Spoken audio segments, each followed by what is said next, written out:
Hello friends, welcome to my channel. आपको video के नीचे लाल कलर का सब्सक्राइब बटन दिख रहा होगा, उसको प्रेस करके बेल आइकन को ऑल पर सेट कर दीजिए। तो चलिए फ्रेंड्स, हम वीडियो को स्टार्ट करते हैं। इस वीडियो में आज हम एक्सरसाइज 13 का क्वेश्चन नंबर 17 से क्वेश्चन नंबर 25 तक इस वीडियो में हम सोल्व करने वाले हैं। क्वेश्चन नंबर हम 17 पढ़ते हैं। Anil gets 49% marks in an examination. Anil जो है वो एग्जामिनेशन में 49% मार्क्स लाता है और उसका जितना 49 मार्क्स जो लाता है उसका टोटल स्कोर हो जाता है 294। और उसी का अनिल का ही दोस्त राजन एक रहता है। His friend Rajan gets 372 marks in the same examination. और उसी का फ्रेंड्स एक राजन रहता है, उसका 372 मार्क्स आता है उसी एग्ज़ाम में। तो अब राजन का परसेंटेज निकालने के लिए यहाँ पे बोल रहा है। यहाँ पे अनिल का परसेंटेज और अनिल का स्कोर दिया हुआ है। तो हम यहाँ पे ऐसे करके निकाल सकते हैं। हमको निकालना है टोटल मार्क्स, तो हम निकाल सकते हैं 49% of x is equal to 294। देखिए हमने यहाँ पे वैसे ही किया है। 49% of x is equal to 294। तो हमारा करके आ जाता है x इज इक्वल टू 600। ठीक है फ्रेंड्स, तो टोटल हमारा स्कोर या मार्क्स हो गया 600 और राजन लाया था 372 मार्क्स। तो हमारा आ गया, इसको जब हम सोल्व करेंगे तो मेरा आ जाएगा 62%। Hence Rajan score is 62%। A bag consist of 450 marbles. एक बैग है, उसमें 450 मार्बल है। उसमें से 16% मार्बल ब्लू है, 32% मार्बल वाइट है, 28% मार्बल ग्रीन है और जितना परसेंटेज बच गया वो रेड है। अब सब मार्बल जितना भी सब कलर का मार्बल था सबको अब निकालना है। ब्लू मार्बल कितना है, वाइट मार्बल कितना है, ग्रीन मार्बल कितना है और रेड मार्बल कितना है। ये देखिए हमने यहाँ पे निकाला है। रेड मार्बल का हो गया, देखिए मेरा नेक्स्ट पेज में है। मेरा रेड मार्बल का हो गया है 24%। यहाँ पे आप देख भी रहे होंगे, the percentage of red marble is equal to 24%। अब यहाँ पे बोला था क्या कि find the numbers of marble of different colour. जितना भी सब डिफरेंट कलर सबका एक एक करके मार्बल का निकालना है। तो हमारा ब्लू मार्बल का कितना था 16%। तो हम 450 का 16% आया था हमारा 72। और यहाँ पे वाइट मार्बल का आया था 450 का 32%, हमारा आया था 144। और ग्रीन मार्बल है 126।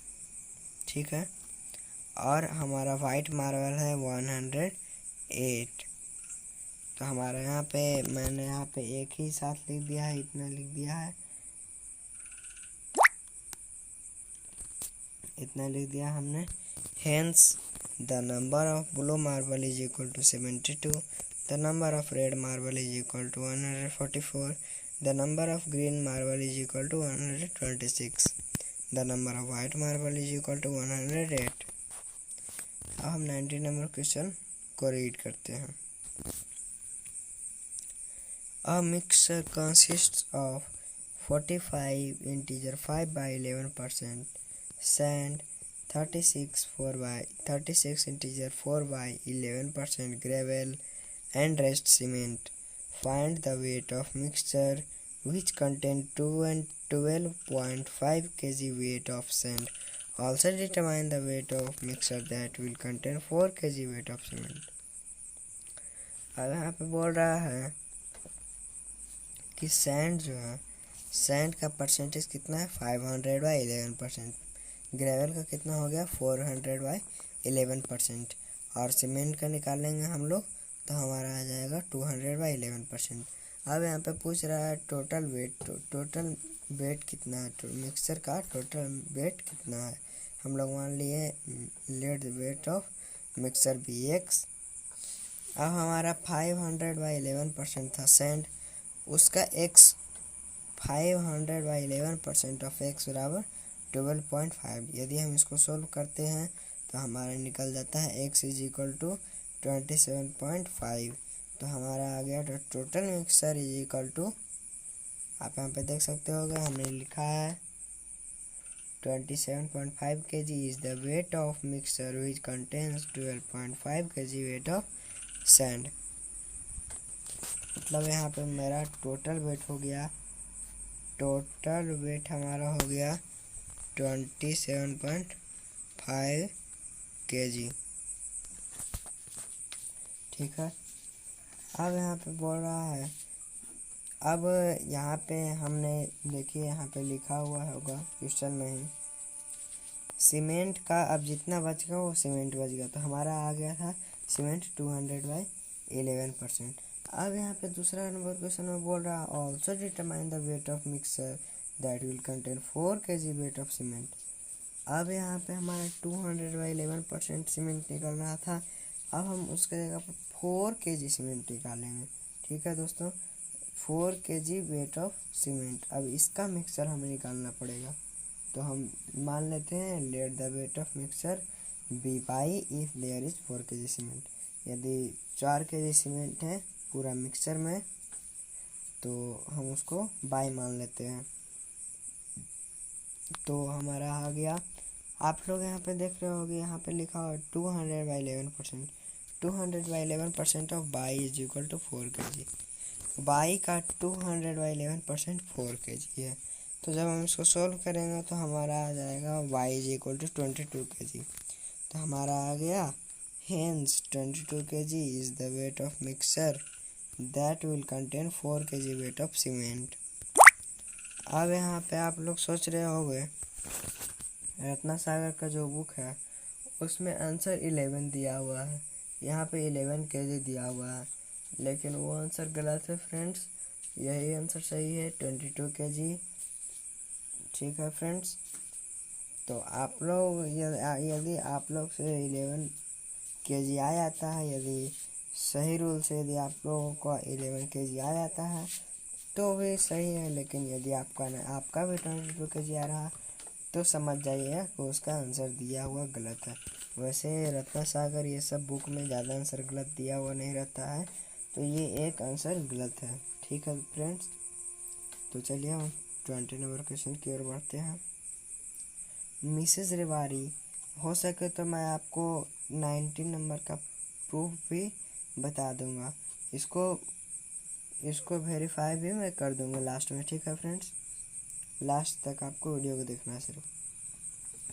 20 में है मिसेज रिवाई spend 25% of his salary on house rent, 30% of on the education of her children and 40% on household expenditure.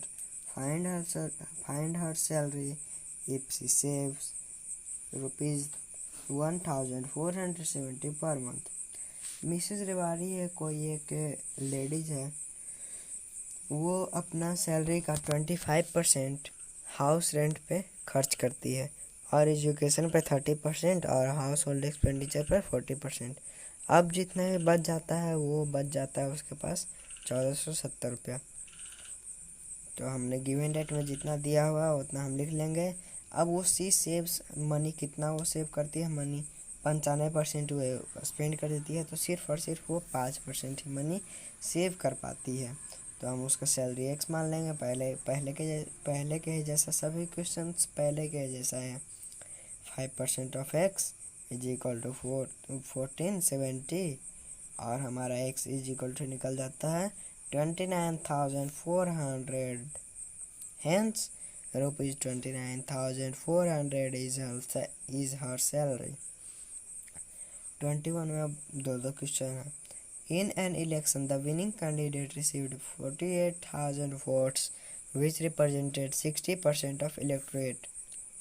The only other candidate secured vote from 25% of electorate. Calculate. अब हमें इस question में बोला गया है कि जो विनिंग कैंडिडेट है, इलेक्शन होता है तो उसमें विनिंग कैंडिडेट है जो, वो 48,000 वोट पाता है। वो 48,000 वोट उसका हो गया, और वो 48,000 वोट पूरा इलेक्टोरेट का 60% वोट है। पूरा विनिंग कैंडिडेट का, पूरा इलेक्टोरेट का 60% है, 48,000। और जो दूसरा अदर कैंडिडेट था, उसका सिर्फ और सिर्फ 25% ही है इलेक्टोरेट का वोट। जितना भी सब इलेक्टोरेट से कहते हैं, जो सब वोट देने वाला व्यक्ति होते हैं। तो यहाँ पे आपका है 85% ही वोट दिया, और 15% वोट नहीं दिया, फिर 15% का वोट नहीं लिया गया। अब यहाँ पे बोल रहे द नंबर ऑफ इलेक्टोरेट, इसको कैलकुलेट करना है। ये तो पहले वाला जैसा क्वेश्चन हो गया, 60% of x is equal to 48,000। देखिए मैंने भी यहाँ पे ऐसे ही किया है। पहले हम इलेक्टोरेट को x मान लेंगे, उसके बाद फिर हम करेंगे 60% of x is equal to 48,000। तो जब हम इसको सॉल्व करेंगे तो हमारा इलेक्टोरेट आ जाएगा टोटल 80,000। अब यहाँ पे बोल रहा है the number of people who didn't cast vote. अब यहाँ पे बोल रहा है अब वैसा पीपल का नंबर निकालिए जो, मतलब जो वोट दिए ही नहीं हैं। तो जो वोट नहीं दिए हैं उसका हो गया 15%। तो आप लोग कर सकते हो 15% ऑफ 80,000। देखिए मैंने भी वैसे ही किया होगा। देखिए यहाँ पे आप देख रहे होगे 15% ऑफ 80,000 इज इक्वल टू हमारा आ जाता है 12,000। तो हमारा आ गया hence the number of people who did not cast vote is 12,000। ठीक है फ्रेंड्स, तो चलिए अब हम 22 नंबर की ओर मूव कर रहे हैं। A medical student has to secure 40 marks to pass. He gets 80 marks and fail by 60 marks. Find the maximum number of marks. कोई एक मेडिकल स्टूडेंट है, उसको 40% मार्क्स चाहिए पास होने के लिए, और वो 80% मार्क्स लाता है, और वो 80 मार्क्स वो लाता है, और 60 मार्क्स से वो फेल हो जाता है।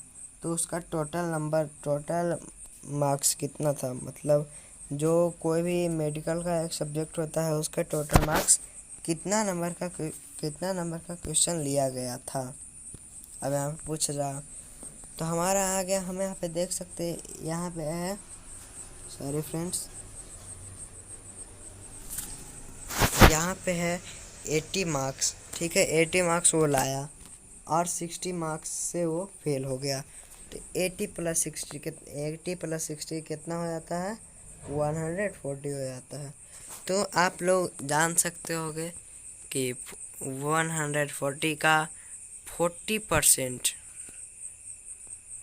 ठीक है फ्रेंड्स, मतलब आप यहाँ पे ऐसे लिख सकते हो कि टोटल मैक्सिमम नंबर आप मान सकते हो x, और यहाँ पे कर सकते हो 40% of x is equal to 140। देखिए मैंने भी ऐसे ही किया है, 40% of x is equal to 140।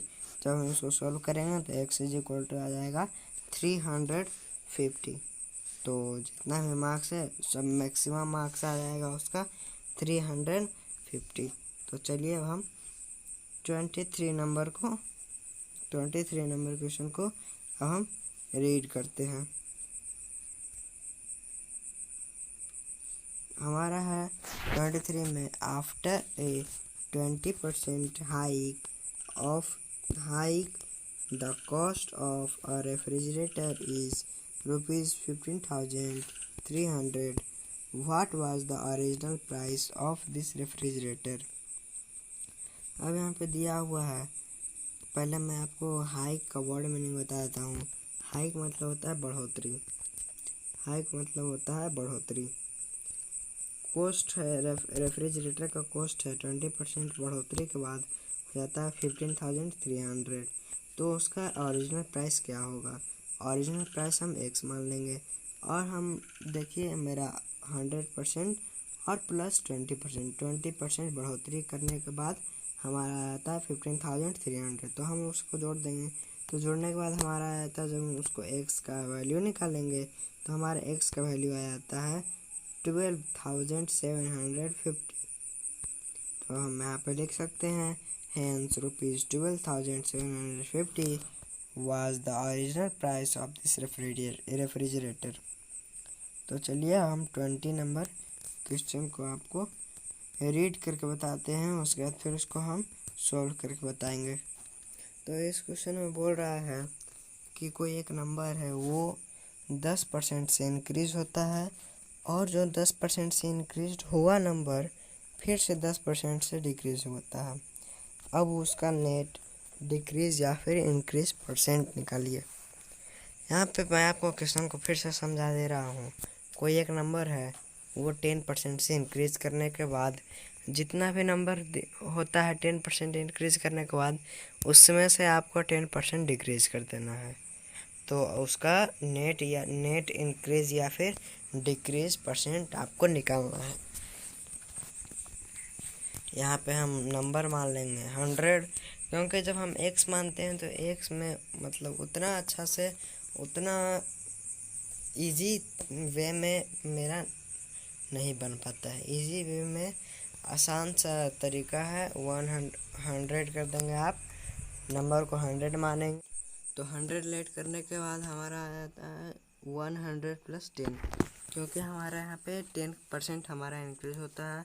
तो 100 + 10 हो गया। अब बोलेंगे आप लोग कि यहाँ पे बाई 100 यहाँ पे ये कैसे आ गया, ये परसेंटेज का ही होता है, और ये हमारा 100 आ गया, ये जो हम माने थे 100 वो वाला नंबर आ गया। तो जब हम इसको सॉल्व करेंगे तो हमारा आज आ गया, देखिए हमारा 110 यहाँ पे है, हमारा यहाँ पे 110 है। ठीक है फ्रेंड्स, तो फिर हमारा अब डिक्रीज करेंगे। अब 100 में से 90 घटाएंगे तो हमारा 90% आ गया, 90% बाई 100, तो हमारा आ गया 90/100। अब इसको 110 मेरा आ गया इंक्रीज नंबर, तो हमारा 110 है। इसको जब हम करेंगे तो यहाँ पे आ गया 99। और आप लोग यहाँ पे ध्यान रखिएगा, ये आपको यहाँ पे 100 यहाँ पे आपको नहीं लिखना है, यहाँ पे आपको 110 लिखना है, 100 यहाँ पे आपको 10 लिखना है। ठीक है फ्रेंड्स, यदि आप यहाँ पे यदि 100 लिखते हो कि आप तो आपका आंसर गलत हो सकता है। तो हम लोगों को पता ही है कि 100 99 से बड़ा है, तो कितना बड़ा है, तो 1 बड़ा है, तो 100% ही होता है, और 99% तो डिक्रीज नंबर हो गया। डिक्रीज परसेंट निकालने के लिए हम क्या करेंगे, देखिए यहाँ पे हमारा 1 है, हमारा 1 ही हुआ, 1% होगा तो 1%, देखिए यहाँ पे 1/100 किए और इसमें से 100 गुना करेंगे, क्योंकि यहाँ पे 100 हमने नंबर को लेट किया था, तो हमारा आ गया hence 1% is the net decrease percent. अब 25 नंबर क्वेश्चन हमारा लास्ट क्वेश्चन है। इसमें बोलता है एक सूरज नाम का लड़का है, वो 20% स्टैम्प जो है वो सेंट से कम कलेक्ट करता है। तो सेंट से कितना ज़्यादा सूरज के पास कलेक्शन है। ठीक है friends, what percentage cent collection of more than, मतलब यहाँ पर सूरज से कितना परसेंट ज़्यादा सेंट का परसेंट है कलेक्शन का। सूरज का 20% लेस है सेंट का, तो हम सेंट का मान लेंगे x, और सूरज का तो हमारा दिया ही हुआ है, सूरज का हमारा दिया हुआ है 100 - x, 100 - x, क्योंकि हमारा 100% होता है, तो 100 - 20 कर देंगे तो हमारा आ गया 80%। तो सेंट का हो गया 20 मोर स्टैम्प, क्योंकि सूरज के पास सेंट से 20 कम है, तो हम 20 यहाँ पे बढ़ा लेंगे, तो हमारा आ गया सेंट, सूरज से 20 ज़्यादा सेंट है, सूरज से 20 ज़्यादा स्टैम्प है सेंट के पास। तो अब सेंट के पास कितना ज़्यादा सूरज से कनेक्शन है भाई, तो कितना ज़्यादा है, उसके लिए हमें क्या करना होगा, 20/80 × 100 गुना करना होगा। गुना करने के बाद हमारा आ जाएगा 25%, तो हमारा आ गया सेंट से ज़्यादा hence by 25% is cent collection of stamp more than of Suraj. इसका मतलब हो गया कि सूरज से 25% मोर है कलेक्शन सेंट का। ठीक है फ्रेंड्स, तो हमने इस वीडियो में एक्सरसाइज 13 को पूरा कंप्लीट किया। ये पार्ट ये 3 था। तो thank you for watching this video friends, and इस वीडियो को शेयर करना ना भूलिएगा दोस्तों। और यदि आप इस चैनल पर नए हो तो इस चैनल को सब्सक्राइब करके बेल आइकन को ऑल पर सेट कर देना इसी तरीके के वीडियो पाने के लिए। Thank you for watching this video.